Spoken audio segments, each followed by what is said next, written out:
آج ہم اللہ کے نام سے سورہ آل عمران کی شروعات کر رہے ہیں۔ قرآن مجید کی جو نظم اور ترتیب ہے تو وہ اکثر اس طرح ہے کہ 5 حصوں میں کبھی ایک مکی تو پھر 4 مدنی، پھر اسی طرح سورہ فاتحہ جو ہے وہ مکی ہے تو باقی ہمارا جو ہے سورہ عمران اور نساء یہ مدنی ہے۔ لیکن سورہ فاتحہ اگر ہے چھوٹی سی صورت لیکن اپنے وزن کے اعتبار سے کافی بھاری ہے اور ہر مرض کا علاج ہے۔ اس کو ام القرآن یعنی یہ جو مدنی ہے یہ 4 ہے اور سورہ فاتحہ کو ام القرآن کا نام دیا گیا ہے، یعنی قرآن پاک کی ماں۔ بڑی بات ہے اور 5 وقت الحمدللہ ہم پڑھتے ہیں اس کے بغیر نماز جی۔ اور سورہ نساء اور اس طرح یہ سارے 2 جوڑے ملے ہوئے ہیں، کبھی کسی سلسلوں کا ٹوٹ بھی جاتا ہے، پھر سورہ بقرہ سورہ نساء جوڑا ہے، یعنی اس میں بہت ساری وعیدیں بھی ہیں کہ تم ان ظالموں کی پاداش میں اپنے مقام سے گرتے جا رہے ہو۔ اور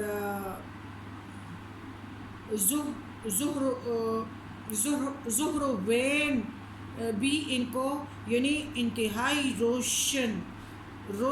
روشنی دینے والے موزتین یعنی جس پہ اللہ تعالیٰ زیادہ زور دے کہ یہ تم لوگوں کے لیے فائدہ مند ہے اور زیادہ روشنی میں تم لوگوں کو اندھیرے سے، غموں سے، پریشانیوں سے۔ تو سورہ بقرہ کو اور سورہ ہمارے آل عمران کو انتہائی روشنی والا اللہ نے کہا ہے کہ یہ انتہائی روشنی والے ہیں۔ قیامت کے دن ہمارا سورہ بقرہ اور سورہ نساء یہ 2 آیتیں اس طرح ظاہر ہوں گے کہ اپنے چاہنے والوں پر یہ سایہ کرے گی۔ ہمارے پیارے نبی کریم صلی اللہ علیہ وسلم نے فرمایا قرآن پڑھا کرو کیونکہ قیامت کے دن سفارشی بن کر آئے گا۔ پھر فرمایا زہر و وین کی تلاوت کر لیا کرو، سورہ بقرہ سورہ عمران کی، کیونکہ یہ دونوں ظاہر ہو گئے۔ قیامت کے دن بادلوں کے ٹکڑے میں ہوں گے، سیاہ بادل ہوں گے تاکہ سایہ صحیح طرح دے سکے، اور یا پرندوں کی جھنڈ کی طرح، پرندوں کی ایک جھنڈ، اور دوسرا یعنی یہ اور یا بہت گھنی چاؤں کی طرح، اور اس میں تھوڑی سی روشنی بھی ہوگی کہ مسلمانوں کو اپنے دین والے بھائی نظر آئے، روشنی بھی ہوگی۔ تو اور یہ دونوں صورتیں اللہ سے مہاجہ کریں گے، جھگڑا کریں گے، یا اللہ یہ بندے ہم سے محبت کرتے تھے، ہمیں پڑھا کرتے تھے، راتوں کو کھڑا ہو کر تہجد میں بھی ہمیں پڑھا کرتے تھے، یا رب العالمین ان کی بخشش فرما دینا، ان کی خطاؤں کو معاف کر دینا۔ اللہ تعالیٰ فرماتے ہیں کہ بعض ایسی چیزیں ہیں کہ فرشتوں کو بھی نہیں پتہ ہے، لیکن میں اپنے مومن پہ فخر کرنے کے لیے ان کی گواہیوں کو سنتا ہوں۔ جب قرآن کے اس طرح محفل ہوتے ہیں، لوگ قرآن کے لیے اٹھتے ہیں، بیٹھتے ہیں اور میری محبت میں پھر ایک دوسرے سے جدا ہوتے ہیں تو ان کا بھی میں گواہی لیتا ہوں، مجھے پتہ ہے۔ بہت سارے تمہارے کاموں کا فرشتوں کو بھی پتہ نہیں ہے، مجھے علم ہے۔ اللہ اکبر۔ اللہ تعالیٰ فرماتے ہیں کہ قرآن پاک بھی اسی طرح لایا جائے گا اور قرآن پڑھا کرو، اور قرآن پاک ان کے آگے آئے گی، سورہ بقرہ سورہ عمران، اور نبی کریم صلی اللہ علیہ وسلم نے بھی یہی 3 مثالیں دیے ہیں کہ بادلیاں ہوں گی، کالے سیاہ گھنے سایہ کی طرح آئیں گے ان کے سروں پہ، جس وقت سایہ بالکل ہوگا ہی نہیں محشر کے دن، لیکن ان کے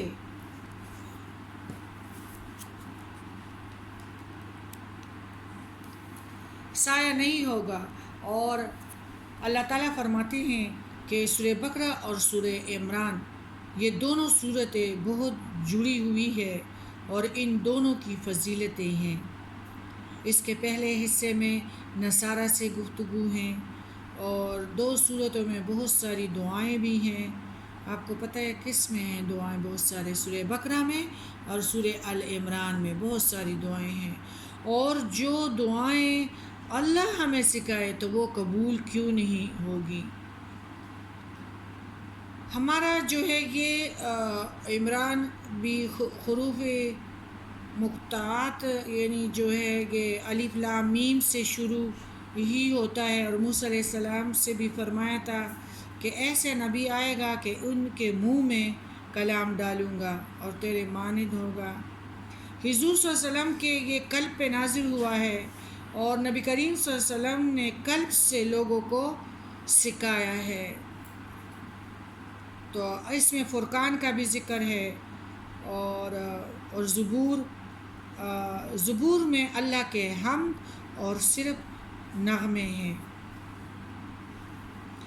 اور ایک یہ ہے کہ اس قرآن کو ہم اندرونی سمجھ بوجھ سے اس کو سمجھ لے تو تب سمجھ ملے گی. اور فرقان تو قرآن بھی ہے اور ایک جنگ بدر کا دن بھی کہ اللہ تعالیٰ نے ان کو صحیح شکست دے دی اور بہت تھوڑے سے مسلمانوں کو اللہ تعالیٰ نے فتح مبین دیا. یہ اس لیے کہ اللہ تعالیٰ پہ جو توکل کریں گے پختہ یقین کریں گے تو وہی بندہ کامیاب ہوگا. اب دیکھو ہمیں اگر آخرت کی بھول جو ہے نا یہ انسان کو بدعمل بنا دیتی ہیں. جب چولہے جل رہے ہوں نا تو اس جلے ہوئے آگ پہ ہم ہاتھ نہیں رکھیں گے اس لیے کہ ہمیں یقین ہے کہ اس سے ہمارا ہاتھ جل جائے گا. لیکن اچھا ایک چیز سے کرنٹ آ رہی ہو کسی اور سے بات سنی ہو کہ ادھر کرنٹ ہے تو سارا گھر والے اس بٹن سے ڈریں گے کہ اس کو ہم نے ہاتھ نہیں لگانے صرف گمان ہے. ہم سارے نہ یقین کرتے ہیں اور نہ ہمیں گمان ہے کہ نزاع کی گھڑی بھی بہت سخت ہے. قبر میں سام جو ہے وہ اونٹوں کی طرح ہے، اونٹوں کی طرح ان کی دانتیں ہیں، بڑے بڑے منہ ہیں. آپ نے بقرہ عید میں دیکھا ہوگا کہ ایک اونٹ نے ایک بڑے کسائی کو کس طرح ایسے کر کے گردن سے پکڑ کے نیچے پھینک دیا نا کہ پھر اس کے اژدہائیں. لیکن ہمیں نہ گمان ہے اور نہ یقین ہے اس لیے ہمیں غیبت بھی ہے، تجسس بھی ہے، منافقت بھی ہے، جھوٹ بھی ہے اور باغیوں کا کردار ادا کرنے پہ ہم بڑے خوش بھی ہیں. ہاں تو اللہ تعالیٰ ہمیں یقین دے. سب سے زبردست چیز کیا ہے؟ یقین سے زندگی بنتی ہے. یقین سے انسان اور مسلمان مومن پاورفل بنتا ہے. تھوڑے سے بندوں پہ وہ غلبہ حاصل کر سکتا ہے. اللہ تعالیٰ خود فرماتے ہیں کہ جس کو آخرت کا یقین ہو، اس کو فکر ہو قرآن پاک کی، تو وہ لوگ جو ہے برائیوں کا بدلہ خود نہیں لیتے. میں ان کی برائیوں ان کے ساتھ کوئی کرے تو ان کا بدلہ میں لیتا ہوں. جنگ بدر میں جس طرح لیا گیا تھا ان کا بدلہ اللہ خود لیتے، لیکن جن کے پاس یقین ہو. رب اشرح لی صدری ویسر لی امری واحلل عقدۃ من لسانی یفقہوا قولی. بسم اللہ الرحمن الرحیم. الف لام میم.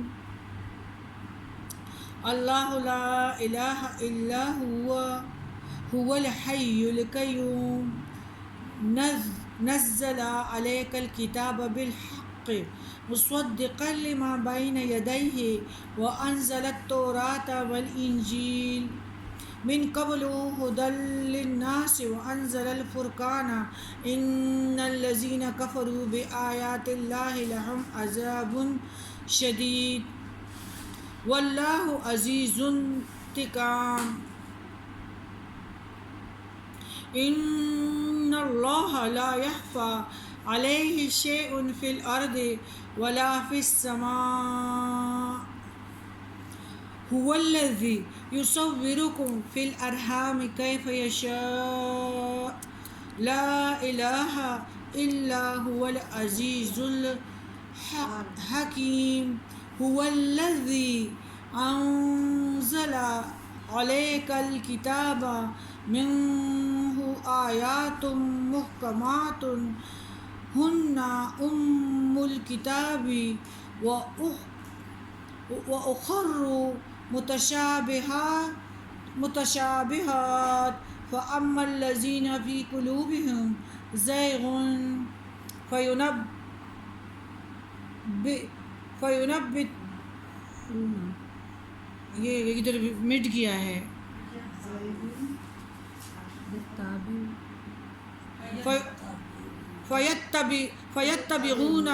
فیتبعون ما تشابہ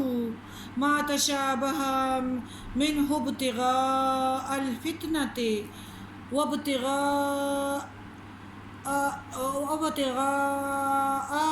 تأویلہ وما یعلم تأویلہ الا اللہ والراسخون فی العلم یقولون آمنا به کل من عند ربنا وما یذکر الا اولو الالباب ربنا لا تزغ قلوبنا بعد اذ ہدیتنا وہب لنا من لدنک رحمہ انک انت الوہاب ربنا انک جامع الناس لیوم لا ریب فیہ ان اللہ لا یخلف المعاد۔ ہمارے رب العالمین فرماتے ہیں کہ فضیلت میں العمران رسول اللہ صلی اللہ علیہ وآلہ وسلم نے سورہ بقرہ اور سورہ عمران کو الزہرا وین یعنی دو جگمگانے والی صورتیں فرمایا اور امت کو ان کے پڑھتے رہنے کی ترغیب دیتے ہوئے فرمایا کہ انہیں پڑھا کرو، قیامت کے دن وہ اس حال میں آئیں گے جیسے دو بادل یا دو سیابان پرندوں کے دو جھنڈ ہیں، اور اپنے پڑھنے والوں کی طرف سے اللہ سے ان کی مغفرت کے لیے جھگڑا کرے گی۔ مسلم کتاب الصلاۃ۔ قرآن کریم کے علوم میں سے ایک علم محاسمہ ہے، یعنی وہ علم جس کے ذریعے سے باطل فرقوں کے عقائد نظریات کی تردید کی گئی ہے۔ نزول قرآن کے وقت اکثر 3 فرقے قرآن پاک کے مخاطب رہے ہیں جو مسلمانوں کے حریف تھے: مشرکین، یہود، نصارہ۔ سورہ بقرہ میں مشرکین کے علاوہ یہود پر اللہ کے انعامات اور ان کی عہد شکنی اور ان کے عقائد باطلہ کا تفصیلی طور پر ذکر ہوا تھا، جبکہ اس سورہ العمران میں ہمارا مشرکوں کے علاوہ انصارہ کے عقائد باطلہ کا تفصیلی طور پر جائزہ پیش کیا گیا ہے۔ اس آیات سے معلوم ہوا کہ حقیقی الہ وہی ہو سکتا ہے جو ہمیشہ سے زندہ، قائم و دائم اور پوری کائنات کے انتظام کو سنبھالنے والا ہے۔ اس کا مطلب یہ ہے کہ سورج مکھی کی طرح بس سورج کی طرف منہ کرو، اللہ کی طرف منہ ہونا چاہیے، بس لا الہ الا اللہ۔ اگر پورے لوگ مل کے نہ آپ لوگوں کو نقصان دینا چاہے تو اگر اللہ نہ چاہے تو نقصان کوئی نہیں دے سکتا۔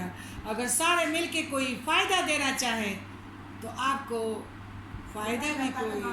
ڈاکٹروں کے گود میں اپنے بچے نہیں مرتے، ڈاکٹروں کے ہاتھوں میں اپنے بچے نہیں مرتے۔ ڈاکٹر خود نہیں مرتے. اس کا کیا مطلب ہے؟ یعنی سورج مکھی کی طرف بس اللہ کی طرف چہرہ ہو اور کوئی بھی نہ. لا الہ الا اللہ.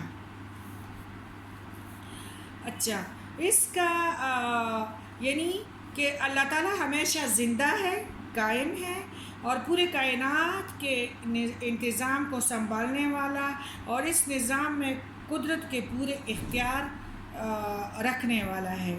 جس الہ میں یہ صفات اور وہ اختیار اور وہی الہ ہے جو پورے اختیارات رکھتا ہو اس نظام میں. جس الہ میں یہ صفات نہ پائی جائے وہ الہ نہیں ہو سکتا.